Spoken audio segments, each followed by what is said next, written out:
Hello, bonjour à tous et bienvenue dans Tech24. Au sommaire cette semaine, ne lui parlez pas d'Internet mais des Internets au pluriel. Le journaliste Frédéric Martel a enquêté sur les nouveaux territoires numériques et sur 5 continents pour son nouvel ouvrage Smart. Il est mon invité cette semaine.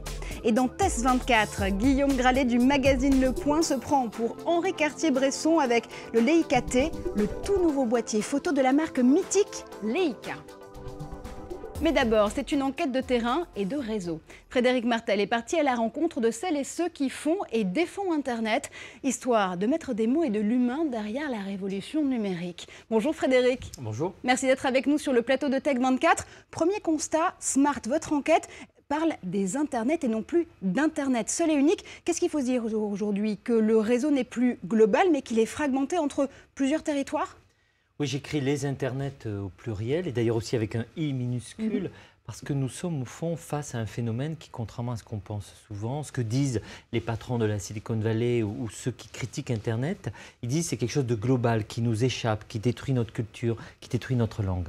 Mais moi, je montre à partir d'une enquête de terrain dans Smart que ce n'est pas exact, qu'en réalité, on a face à nous des Internets au pluriel, fragmentés, extrêmement territorialisés, divisés en fonction des langues, des territoires, et qu'au fond, Internet n'est pas contre notre culture. Alors, quelle est la nouvelle frontière à conquérir pour les utilisateurs d'Internet ou des Internets? Écoutez, aujourd'hui, on a 2,7 milliards de personnes qui, à travers le monde, sont connectées. Dans 5 ans, à peu près, en 2020, on en aura 5 milliards. Donc on a une progression très forte d'un grand nombre de gens qui vont être accessibles sur Internet, participer à cette conversation. Mais encore une fois, cette conversation, elle n'est pas globale. Donc tout l'enjeu est de savoir comment est-ce qu'ils vont se connecter. Est-ce que ce sera à travers un smartphone? Très probablement, les smartphones sont de moins en moins chers. Ils vont être accessibles partout, y compris en Afrique, puisqu'on en aura à 30 €. Et donc, ils vont se démocratiser, se généraliser. La question, c'est donc moins l'accès, ce qu'on appelait le gouffre numérique, les difficultés de cette frontière numérique, mais c'est plutôt ce qu'on appelle la digital literacy, comment on apprend à se servir d'Internet, comment on apprend à lire sur Internet, mais aussi à se protéger d'Internet. Entre le début et la fin de votre enquête, de votre livre, il y a eu un scandale. C'est l'affaire Snowden. Est-ce qu'il a fallu attendre un scandale global, américain soit-il, pour se rendre compte qu'Internet, c'est un univers avec ses règles politiques, ses règles sociales? Est-ce qu'aujourd'hui, on a tous conscience que nous sommes des citoyens d'Internet? Disons qu'on avait déjà l'hypothèse, on faisait l'hypothèse qu'il y avait des risques en termes de sécurité, d'information, d'espionnage. Et au fond, ce que Snowden a révélé, en fait, c'est que c'était une menace bien réelle. Mais encore une fois, Snowden a dit des choses qu'on aurait bien aussi aimé entendre à travers, je ne sais pas, un Snowden chinois, un Snowden iranien, un Snowden peut-être nord-coréen, syrien, cubain, qui nous aurait montré que sans doute des puissances qui ne sont pas des démocraties, contrairement aux États-Unis, font des choses encore bien pires. Et donc, effectivement, il est temps de se soucier de ces questions de vie privée, mais aussi de sécurité sur Internet. Alors justement, il y a une Cour de justice qui se préoccupe de ces questions justement de vie privée. C'est la Cour de justice européenne, puisque depuis quelques jours, la Cour européenne de justice a déclaré la guerre aux moteurs de recherche, Google en tête. Tout de suite, plus d'explications dans ce sujet. Google aura-t-il encore toutes les réponses? Rien n'est moins sûr. Un jugement européen oblige désormais les moteurs de recherche à supprimer toute donnée personnelle jugée dérangeante. Un droit à l'oubli qui peut être activé par chaque citoyen. Pour certains analystes, c'est une censure qui menace l'ensemble du secteur. La Cour a décidé que le droit à la vie privée d'une personne l'emporte sur l'intérêt qu'a Google à rendre toutes les informations disponibles. Les effets pourraient être terribles, cela pourrait briser Internet. Premier moteur de recherche et principal concerné, Google. L'Américain a préféré rester prudent. Dans un communiqué, il considère le jugement décevant et annonce devoir prendre le temps pour en analyser toutes les implications. En première ligne, le traitement administratif des demandes des citoyens. Si elles explosent, le fardeau financier risque de peser lourd sur le résultat des entreprises. Une menace bien réelle, mais qui n'affole pas encore les milieux d'affaires. Les actions de Google et Yahoo sont restées relativement stables. Et pour cause, les moteurs de recherche représentent toujours 50% du trafic, de quoi maintenir leurs recettes publicitaires qui représentent l'essentiel de leurs revenus. Frédéric Martel, on a l'impression que l'Europe, c'est un peu l'empêcheur de tourner en rond pour le numérique. Est-ce qu'il faut forcément voir ou interpréter l'Europe comme cet empêcheur de tourner en rond, ou est-ce qu'on peut encore être un grand continent du numérique? Les deux à la fois. Si vous voulez, pour être un grand continent, il faut être un empêcheur de tourner en rond. C'est-à-dire qu'il faut à la fois... On a 500 millions de consommateurs en Europe.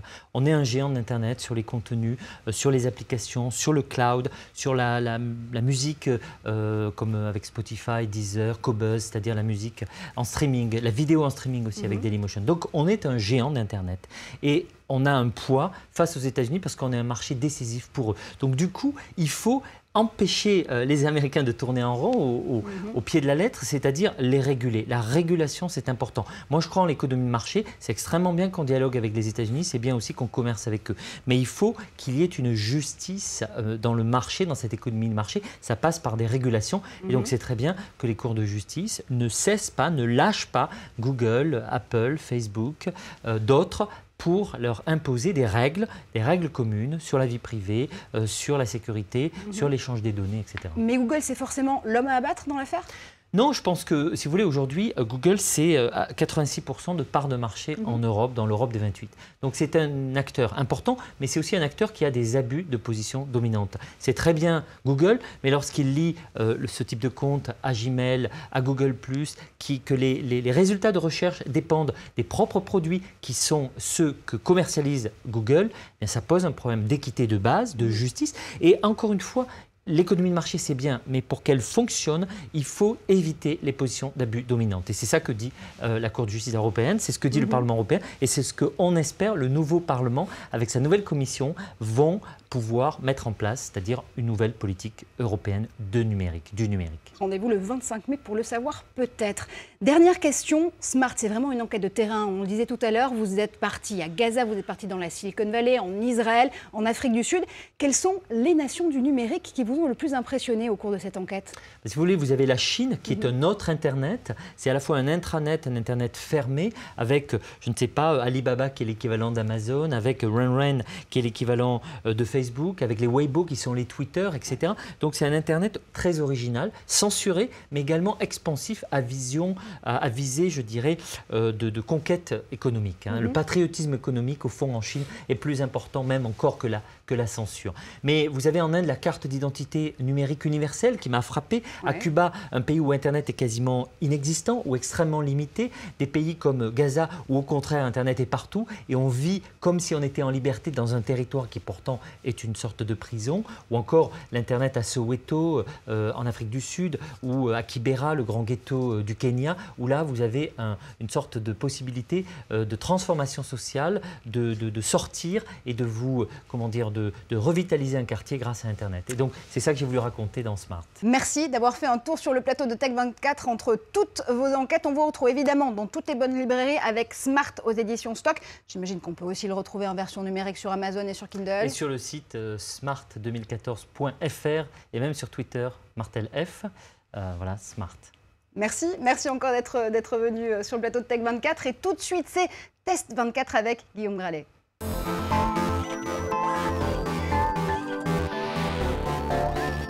C'est une marque mythique pour tous les amoureux de photographie. Le vénérable constructeur allemand Leica se convertit à l'hybride avec son nouveau boîtier photo. Le Leica T se veut connecté, minimaliste et luxueux, rien que ça. Alors Guillaume, on se demande si Leica ne marcherait pas dans les pattes d'Apple en termes de design. Eh bien, en tout cas, Marjorie, le fabricant qui fête cette année son 100e anniversaire insiste sur le Made in Europe, puisque tout est fait en Allemagne et au Portugal, et surtout sur le fait main, puisque le fabricant va partir de ce bloc d'aluminium, va le poncer pendant 45 minutes pour arriver au boîtier final que voici.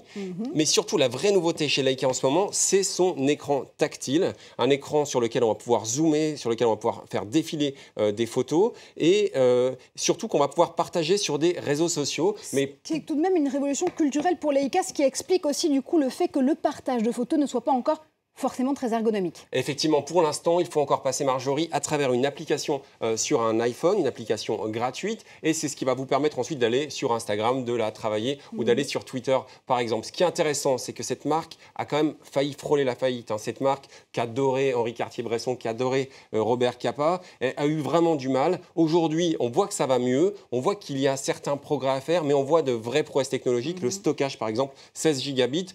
Je pense que ça vaut vraiment le coup d'œil, ça vaut le coup en tout cas de le prendre entre les mains. Conclusion, qu'est-ce qu'on aime, qu'est-ce qu'on regrette sur le Leica-T? Ce qu'on aime, c'est son écran tactile et son Wi-Fi, c'est vraiment une performance. Le Made in Europe, on en a parlé.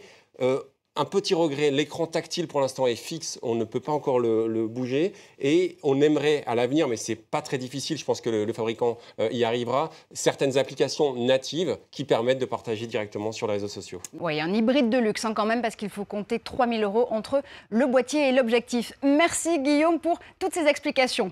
Et c'est presque la fin de cette émission. Merci à vous de nous avoir suivis. On se retrouve sur Facebook et sur Twitter tout au long de la semaine avec le hashtag Tech24 pour commenter l'actualité numérique. La Corée du Nord avait annoncé il y a plusieurs mois sa volonté de lancer ses propres tablettes. Les premières Ulim, traduisez Echo en coréen, viennent de sortir des usines de Pyongyang, le régime interdisant toujours l'accès à Internet, à de très rares ou trop rares exceptions près. Ces tablettes sont donc reliées à l'intranet national, au programme connexion à des applications d'éducation et à la télévision publique. Restez connectés, on se retrouve la semaine prochaine sur le plateau de Tech24.